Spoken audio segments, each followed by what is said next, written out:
It's no secret early on in his Patriots career, N'Keal Harry has struggled, but does the blame for his rookie year issues go beyond the player himself? I'm Alex Barth, he's Evan Lazar. This is Patriots Press Pass. Evan, like I said off the top, N'Keal Harry, the production hasn't been what we expected, but you've had a theory you've put out there on Twitter, on some of our videos, that the anger maybe, or not the anger, the frustration maybe shouldn't be directed at N'Keal.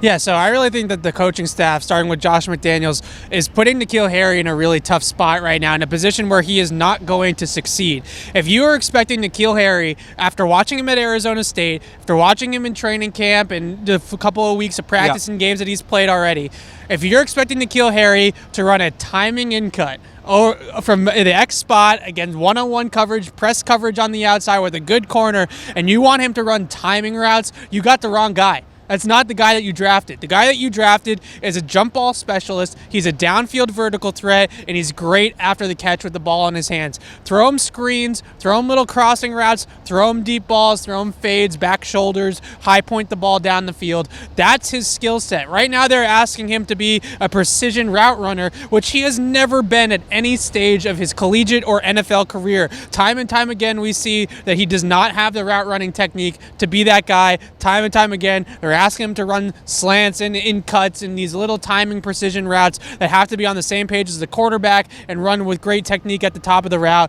and it's just not his game, and I don't know what they're seeing that made them thought that he was going to be successful in those situations. So let's say that maybe this is the Patriots want him to be that guy, and they drafted him thinking they could turn him into that guy.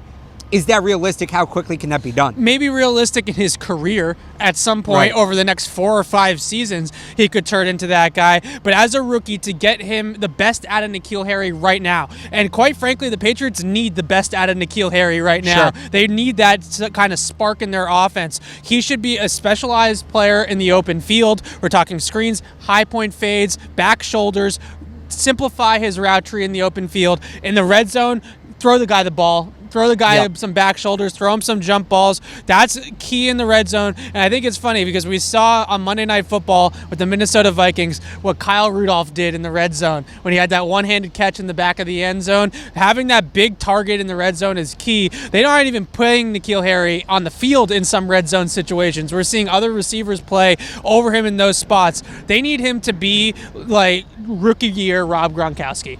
10 touchdowns, 500 receiving yards, 40 catches. That was Gronk's production his rookie season. Can we get something like 5 or 6 red zone TDs out of N'Keal Harry? If we can get that, then that's going to go a long way for this team with their struggles right now. All right, you know me, I'm Mr. Positive. Yeah. What is, if there is any, is there good news? Is there silver lining? Is there something you have seen that indicates he either in the role they have for him now or switching his role that he can make an impact here down the stretch? Yeah, that's the silver lining, is I think that once they figure out the best way to utilize his skill set. Listen, you go back to Arizona State, and something that his coach told me when I interviewed him over the offseason after they drafted him. He said sometimes the games would go along and N'Keal was not getting separation down the field because of his route running. He was having a difficult time getting corners off of him. So do you know what we did? We just started throwing him the ball on screens. We threw him 10 screens in one game, he said, against Oregon. You can go back and watch the tape. And N'Keal Harry put up over 100 yards on screen passes, right? Because he's just that type of talent. He's a dynamic guy. So once the Patriots figure out how to use his skill set and how to use him to the best of his abilities right now,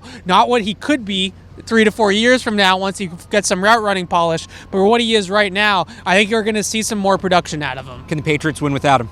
Win without him being good, or win without him breaking out a little bit? What he's been so far, with him being what he's been so far. I'm sure that they could. Like I don't ever want to say that they can't win because it's the Patriots and they always seem to figure something out. But like I said, it would be absolutely crucial for this team if they can figure out a way to turn him into a matchup player, right? Yeah. Where you get a 5'11" cornerback on him and you let him play basketball, whether that's in the open field or that's in the red zone down by the goal line. That kind of just advantage that they would have with another guy that has a skill set that can do something against man coverage in certain situations in the open field and then punch the ball in the red zone, that's going to make this offense go a lot faster. All right, what are your thoughts on N'Keal Harry so far? Are you still holding out hope? Let us know in the comments down below. Make sure you're following us online, CLNSmedia.com, and on Twitter at PatriotsCLNS. This edition of Patriots Press Pass has been brought to you by ExpressVPN. To get every NFL game right on your laptop or phone, visit ExpressVPN.com and go to ExpressVPN.com/beat to get your first 3 months free.